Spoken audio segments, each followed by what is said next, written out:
நீயா? என்ன ராதா? இப்பதான் வேலைக்கு போறீங்களா நீங்க? ஆமா. ஆமா, இவ்வளவு நேரம் கழிச்சு மில்லுக்கு போனா உங்க முதலாளி வருத்தப்பட மாட்டாரு? அதெல்லாம் ஒண்ணும். இத பாருங்க, வேலை விஷயத்துல எல்லாம் கரெக்டா இருக்கணும். எங்க அண்ணன் எப்படி தெரியுமா? சங்கு ஊதிட்டா போதும், சாப்பிடாம கூட ஓடுவாரு.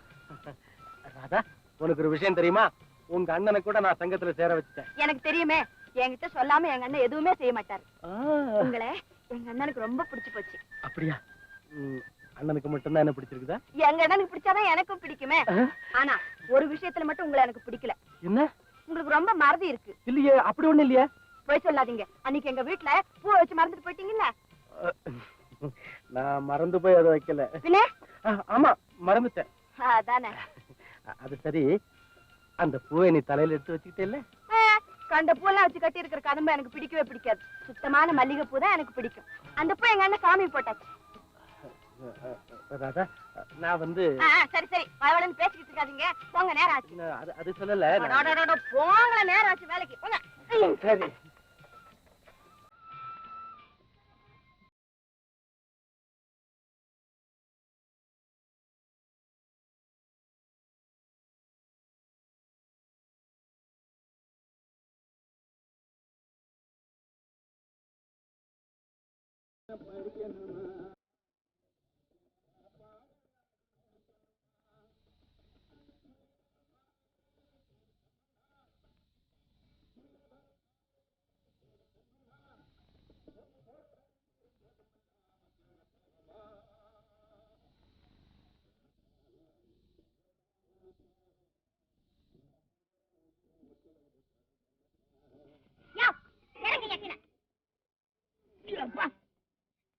என்னையா பண்ணிட்டு இருந்த? ஆகாதவாணி கேட்டுக்கிட்டு இருந்தேன். ஆளு சார்ந்திருக்கிறது தெரியல. கடலை திருட்டு மேலையா போடுற? கடலை எப்படி மேல போட முடியும்? நீயா கடல்ல போய் உளுந்தா உண்டு. உன்னை எங்கனையா பார்த்தது மாதிரி இருக்கே. எங்கனே? அங்கனே. மில்லு வாசப்படியில நீ தானே ஆப்ப கடை வச்சிருக்கிற. வியாபாரம் எல்லாம் எப்படி? லைசன்ஸ் இல்லாம ஒப்பே தெரியாமா? உங்க அம்மால கூட தெரியும். உங்க அம்மா கோயில் கூட்டுவாங்களே, இந்த செதறுகாய் எல்லாம் கூட பொறுக்கி வச்சு எனக்கு கொடுப்பாங்க. பொறுக்கிறதுல உங்க அம்மாவுக்கு நல்ல பேரு. ஆனா உங்க அப்பா கூட குதிரைக்கு நகம் வெட்டுவாரு. நான் யார் தெரியுமில்ல? காசிநாதருடைய பொண்ணு. காசி நாரதரா? காசியில ஒரு நாரதரா? இப்படி ஊருக்கு ஊரு நாரதர் இருந்தா என்ன ஆகும்? ஏமா ஏமா, அதெல்லாம் மறந்துரு. நீ முக்கியமா தெரிஞ்சுக்க வேண்டியது ஒரு விஷயம் இருக்குது. நான் பேச்சாளர். என்னது? கல்யாணம் ஆகாத பேச்சுல இருந்தேன். ஆமா, உங்க வீடு கூட 500 பிள்ளையார் கோயில் திரு தானே? இல்ல, 1000 விளக்கு. 1000 விளக்கு. நம்பர் 51. என்னய்யா, 5 தூக்கி அந்த பக்கம் போடு. 15. சரி சரி, நீ வீட்டுக்கு போ. நான் நேரா உங்க அப்பாவை வந்து பார்த்து அதெல்லாம் மங்களகரமா முடிச்சுக்கலாம். என்னய்யா, கண்டதும் காதலா? எலும்பெல்லாம் ஒழுங்கா இருக்கணும்னா இந்த எண்ணத்தை விட்டுடு. ஜாக்கிரதை. என்ன இது? எலும்புக்கும் காதலுக்கும் என்ன சம்பந்தம் இருக்குது? அர்த்தம் இல்லாம.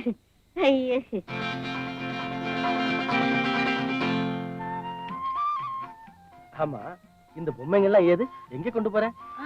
இதுவா? வந்து வந்து என்ன வந்து? ஒண்ணு இல்ல, அது தெரியுத பொம்மை கம்பெனி. அங்க இருந்து வெறும் பொம்மைகளை கொண்டு வந்து வர்ணம் பூசி கொண்டு போய் கொடுத்தா பணம் கொடுப்பாங்க. அடி சக்கே நானா?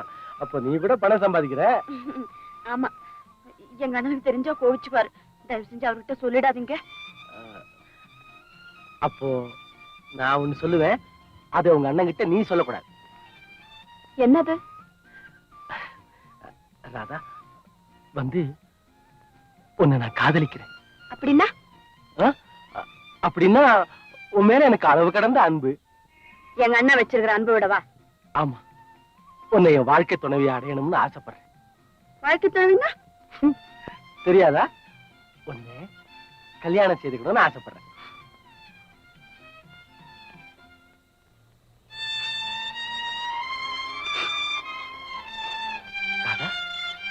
ஏன் அழுகுற? இல்ல, நீங்க எங்க அண்ணனுடைய சிநேகிதர் இருந்தா நான் உங்க கூட பேசினேன், பழகினேன். இப்படி நீங்க என்ன கல்யாணம் பண்ணிக்க சொல்லுவீங்கன்னு நான் நினைக்கவே இல்லை. ராதா, காதல் கல்யாணம் இதெல்லாம் இயற்கையா நடக்க வேண்டியது. நீ ஒரு வெகுளி பொண்ணு, அதனால உனக்கு இதெல்லாம் விளங்கல.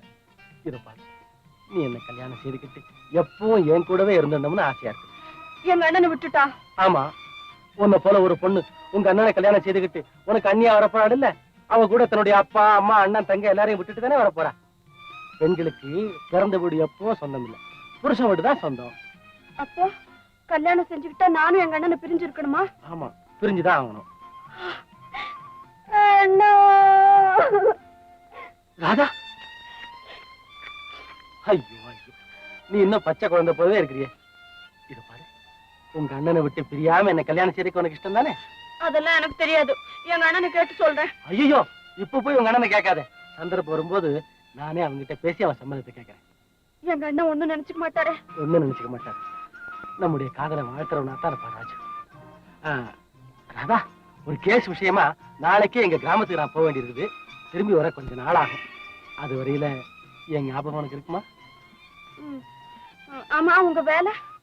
அதே பாத்தியா, உங்ககிட்ட பேசிக்கிட்டே இருந்ததுல ஸ்ட்ரைக்கா மறந்துட்டேன்.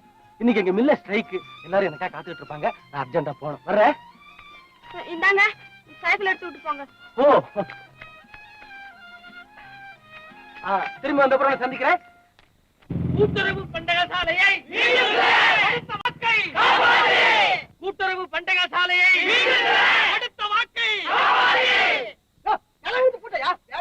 போனஸை போனஸை போனஸை கதவு போடுறா கதவு போடுறா கேட்ட மூடி தோழர்களே, நமது கோரிக்கை அவர்கள் நிறைவேற்றவில்லை. நமது குரலுக்கு அவர்கள் செவிசாய்க்கவில்லை. அனைவரும் அமைதியுடன் வீடு திரும்புங்கள். இனி என்னுடைய வேலை. உன் வேலையா? எங்க வேலை? யோ இருப்பா, தலைவர் நம்ம வேலையை தான் வீட்டுக்கு போறாரு. நம்ம வேலை வீட்டுக்கு என்னப்பா போறது? உள்ளால போணும். வா நாம போலாம். புரியாம பேசாத. நீ முதல்ல வீட்டுக்கு போ, அப்புறம் பாரு. எங்கயா போறது? நான் வேண்டாம் வேண்டாம்னு சொன்னேன். நீதான் சங்கத்துல சேரு சங்கத்துல சேருன்னு மாறடிச்சுக்கிட்டேன். இப்ப கதவை எடுத்து பூட்டிவிட்டான். போறப்ப மண்ணு விழுந்து போச்சு. என்ன பண்றது? வந்து சேர்ந்துக்கலாம். எல்லாம் ராவு காலம். நான் அப்பவே நினைச்சேன், இந்த ஆனந்த பைய பேச்ச கேட்டதுனால தான் இவ்வளவு துன்பமும். அந்த மடப்பை ஆயிரத்தை சொல்லுவான். இந்த மடை பயலுக்கு எங்க போச்சு மூளைங்கிற? எங்கேயும் போல உங்ககிட்டதான் இருக்கு. சும்மா நீ விளையாடாத. நீ எனக்கு கோவம் வரும். அப்புறம் இதனால எவ்வளவு துன்பம் எல்லாம் வரும் தெரியுமில்ல? இப்ப என்ன குடி முழுகி போச்சு? ஏன் இப்படி குதிக்கிறீங்க? வயிறு எரியுது. ஏன் அர்த்தம் இல்லாம எரியுது? என்ன அர்த்தம் இல்லாம? அவன் சொன்னதுனால தான் சங்கத்துல சேர்ந்தேன். சங்கத்துல சேர்ந்ததுனால தான் ஸ்ட்ரைக் பண்ணேன். ஸ்ட்ரைக் பண்ணதுனால தான் கதவெழுத்து முன்னா. கதவெழுத்து முன்னதுனால தான் வேலை போச்சு. இப்ப நாளைக்கு அவனை வந்து சோறு போடுவான். நிறுத்துங்க நிறுத்துங்க. இப்படி வந்து உட்காருங்க.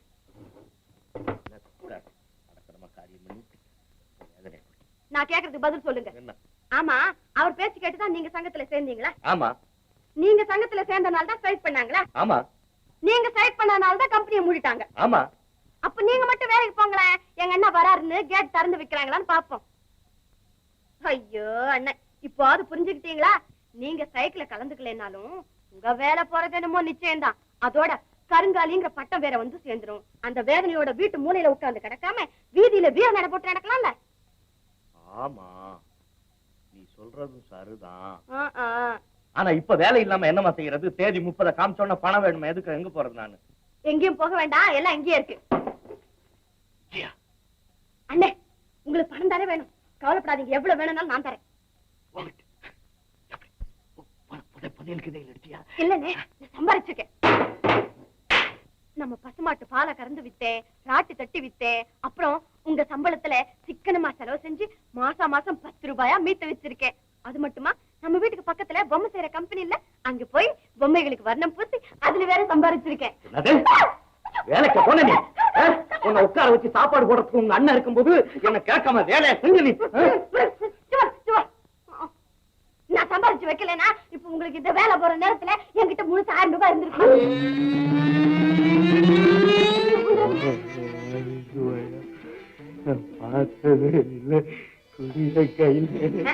முடியாது. நான் யாரு நினைச்சீங்க? நான் உங்க தங்கச்சி ஆக்கும். முடியாதா? நான் யாருன்னு நினைச்சேன்? உங்க அண்ணன் ஆக்கும். சிங்கிள் சாயா குடிச்சு சிக்கனமா இருந்த நாக்கும். ஆமா, நான் அதை சேர்த்து வச்சிருக்கேன். வேண்டாம், போ, பணம் வேண்டாம். வச்சு பெரிய பணக்காரனாக்கிடுவேன். எப்படி எப்படி தெரியுமா? அந்த பொம்மை தொழிலே நம்ம ஆரம்பிச்சா. இந்த மாதிரி அறிவாளி தங்கச்சி உலகத்துல இருந்தா என்ன மாதிரி அநாத அண்ணன் 1000 பேர் பிறக்கலாம். வாழ்க.